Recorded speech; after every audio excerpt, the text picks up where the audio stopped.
Speak, it's like I've not been away. I stand today to make the case for accident and emergency services in Solihull Borough.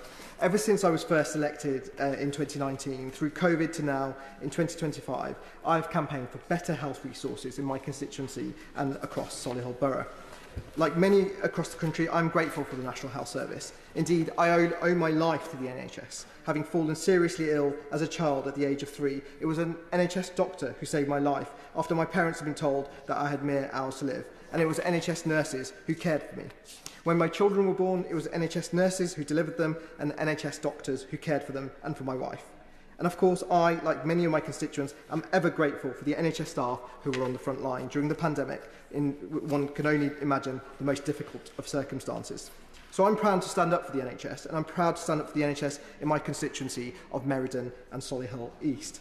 And I've been fortunate to have campaigned for a number of successful outcomes in the borough of Solihull, where we have a positive story to tell across the borough. I supported the introduction of integrated care systems in the Health and Care Act 2022, and as I said to the then Health Secretary, it was clear to me that what we needed was a structure where we could have more structures and organisations that could be more accountable to the public, and the Birmingham and Solihull Integrated Care Board was born as a result of that piece of legislation. The Solihull Conservatives led a campaign to get a new urgent treatment centre, and our petition garnered over 11,000 signatures, and I'm pleased that the UTC at Solihull Hospital was opened in 2023 and has been so important in easing pressures on local services and is vital for local residents. Indeed, I have also used the UTC for myself and my family. We've also had new elective surgery units that have been built with state-of-the-art robotics, and I'm delighted that just a few weeks ago they reached their 1,000th operation. On top of this, the brand new locality hub at Solihull Hospital aims to provide early intervention and urgent response care for patients in the borough. Again, this will be vital in providing much needed relief on local services. Alongside this, we have a brand new community diagnostic centre that I secured for North Solihull, and that is now currently being built. I had the pleasure of visiting the new facility that is forecast to deliver almost 116,000 diagnostic appointments, including MRIs, ultrasounds and much more. So as the Minister will see as I make progress, we have got a strong track record of delivering health services for our constituents in the borough of Solihull.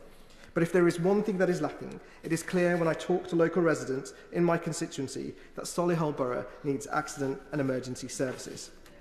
Madam Deputy Speaker, Solihull Hospital used to have an A&E which was closed in 2013.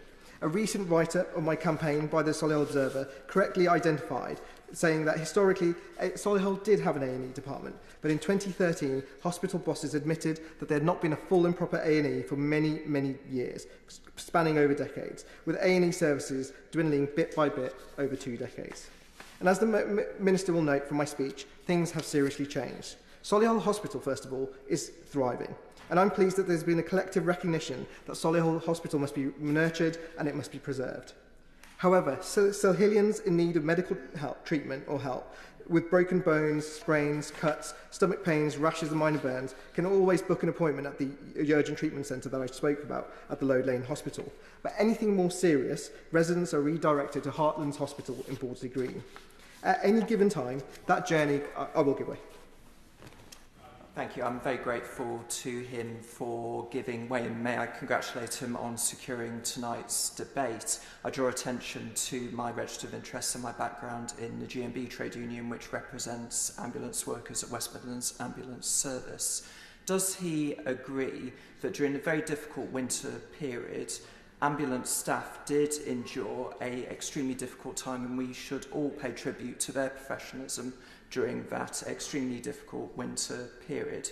And does he further agree with ambulance crews that if we did have more community-based health services, then pressure on those central accident and emergency centres would be reduced?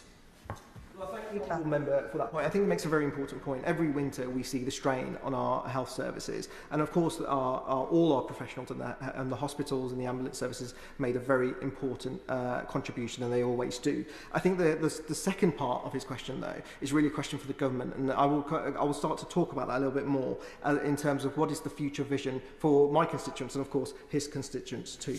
I absolutely will. For Meriden and Solihull East for bringing this forward. I share his concerns When I look at my constituency and the neighbouring constituency where the A&E in both Northdown and Ards hospitals were closed and all moved to Dundalland, put pressure on the Dundalland hospital as well. But does the honourable member not agree that when you get to the A&E at Dundalland as an example, and perhaps Solihull is the same, if you have to wait 14 hours to be seen for your heart attack issue, then the issue means that the A&E has to be up to scratch. Travelling's one thing, but the A&E also has to be able to respond. And does he feel that if you're going to have an A&E, it has to be the right one? Well, I can't disagree with him at all on that. I think it's a really valid point. And of course, it's not just about the travel time, it's the time that is spent there. And as you will see, there is discussion about the A&E at Heartlands, which I'll come on to, which has a similar issues. I will go away. On that note about time waiting in A&E, one issue we found in Winchester is that a significant proportion of the caseload are people with mental health issues, sometimes in a mental health crisis, and they're already on a waiting list.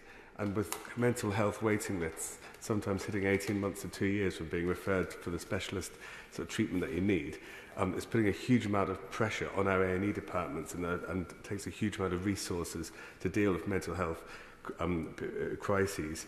So would the member agree with me that investing heavily in mental health services will actually also help reduce A&E waiting times? Well, of course, investment will make a big difference, and that's why I think the Integrated Care Board play an important role, because there is accountability all the way up to the Minister, and it's also about how local resources are distributed locally as for the needs of the community. I talked about the journey to Heartlands Hospital. At any given time, Madam Deputy Speaker, that journey could take 40 minutes and quite regularly takes over an hour. And in a situation where every minute matters, where I'm afraid that just isn't good enough for my constituents, because it could quite literally be a matter of life or death. Solihull Borough itself has a population of approximately 216,000 people. That is only set to grow. Will my honourable friend give way? Oh. I'm grateful for my honourable friend giving way. I'm also grateful for him bringing this debate to the Chamber. He and I have been working very closely on this issue, being neighbouring MPs, and he notes the size of Solihull Borough, but of course with the government's housing plans, that is likely to increase significantly, almost touching 250,000. Does he agree in those circumstances it's absolutely critical that we have an A&E provision within the borough to service the community? I thank my honourable friend for that contribution and also all the work he's done on this. I know he launched a petition, which I'll come on to as well. And he's absolutely right. That's exactly the point I was going to come on to, which is that the Minister's own government has set out its planning reforms, which means valuable and precious greenbelt will now be built on as the housing numbers are massively increased in putting, housing numbers are massively increased, putting our local infrastructure under strain. And as we can see on a cross-party basis, that is a concern across the country. My honourable friend has made significant progress in talking to his constituents about this issue, and I know his constituents feel exactly the same way, and I look forward to working with him. Significantly, Madam Deputy Speaker, over 40% of our residents are reportedly over the age of 50.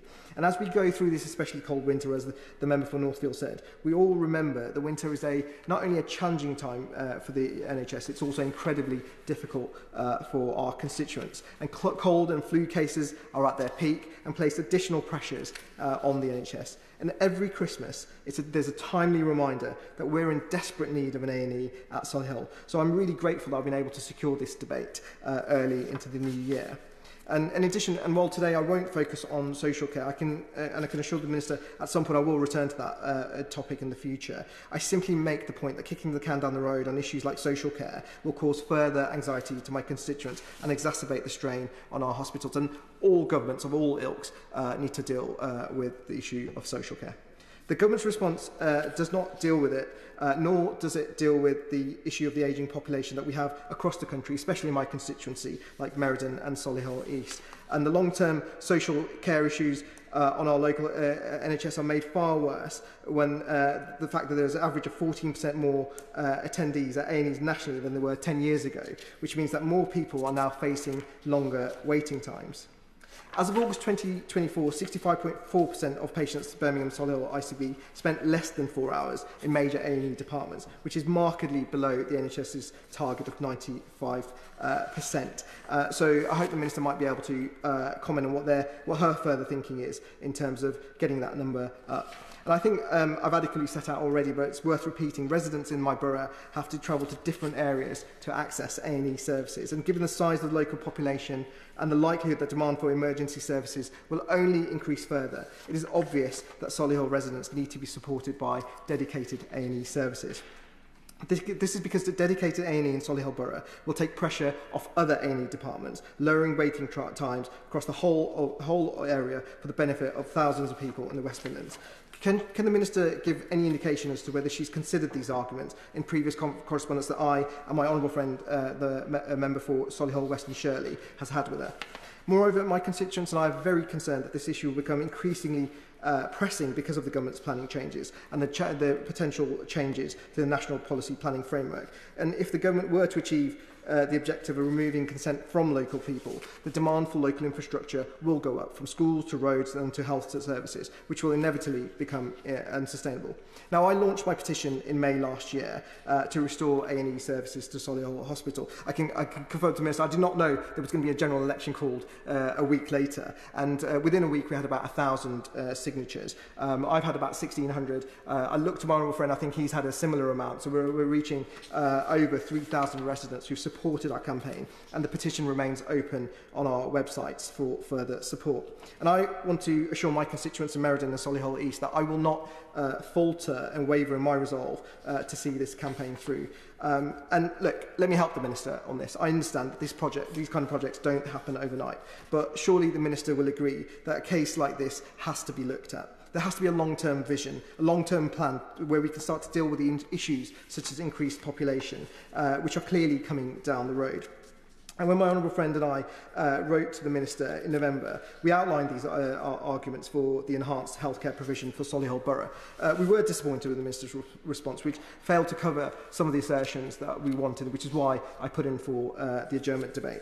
I'd like to give the Minister another chance on this, because it cannot be possible that she doesn't have a view on the long-term health provision for my constituents. And the Minister for Clarity argued that the NHS, Birmingham and Solihull ICB were responsible for funding and implementation in the area. I'm sure that's a matter of fact, but she must have a view, even though they also will be playing a decisive role in decision-making on these matters. And it would be really helpful to my constituents and the constituents of my honourable friend from Solihull West and Shirley if the Minister was at least in principle agreeing to look at our plans, even if she doesn't quite support them today. So will she agree to look at the long-term need for my constituents, especially in the light of the extra housing that the government is going to be demanding to be delivered on our green belt? And as a result of that extra building, and it's a point worth making, my constituents will be making huge amounts of sacrifices. The least the government could do is recognise that and provide the infrastructure to match. The Minister also confirmed that they were committed to delivering the new hospital plan, and that she said that the Chancellor confirmed that in the budget that there would be a £3.1 billion increase in the overall departmental budget for capital expenditure over this year in next. And I know the Secretary of State was committed in his piece in the Evening Standard in June to delivering the new hospitals programme. And while, of course, I was disappointed that there was no mention of Solihull Borough in his statement last week, I did want to ask the Minister the very simple question. The government set out plans that take hospital building to 2039. Does that mean now that my constituents and our constituents in Solihull Borough won't now get a look-in from this Labour government until then? 15 years before we can even start to think about new plans to support Solihull Borough. I think it would be really helpful to get clarity on that. In our correspondence, the Honourable Member for Solihull West and Shirley made the case for that £3 billion uplift and for part of that capital budget to be spent in our area. The Minister should be assured that we will take every opportunity in this House to make the case for an A&E in Solihull. So will she now instruct her officials to take a long, hard look at this and take a constructive view on the long-term plan? Indeed, just a few days ago, and this is the point I wanted to come to when the Honourable Member intervened on me, it was reported in the Birmingham Mail that the UHB Trust is now looking for a £200 million investment to create a new urgent and emergency care facility at Heartlands Hospital, because there are, and these are the quotes from the finance papers, that because the facilities are disconnected and inefficient, existing patient services and patient numbers continue to increase, being cared for in buildings which are dark, cramped and not fit for the current purpose. It could not be clearer, Madam Deputy Speaker, and this report really begs the question, why should my constituents be subject to those conditions? They deserve better. They deserve the very best of health facilities. And of course, as I've said, I will not let up, nor will my honourable friend for Solihull West and Shirley, and we will keep coming back. With over 3,000 people having signed petitions, does the Minister agree, and will she do the right thing and back our campaign for a new A&E in Solihull? Now, when I did raise this issue on the floor of the House, the Health Secretary wanted to know where I would spend the money differently. Perhaps the Minister has a similar line in her speech. And look, this isn't a party political point. We would have chosen not to have spent billions on trade union sweetheart deals for nothing in return. And we wouldn't probably have spent money on billions on GB Energy, which will not deliver the outcomes nor reduce bills. That money, those billions of pounds, could have paid for an A&E in Solihull many, many times over. Madam Deputy Speaker, politics is all about choices. So I asked the Minister, will she do the right thing, and will she choose to engage constructively so we can deliver the best outcome for our constituents?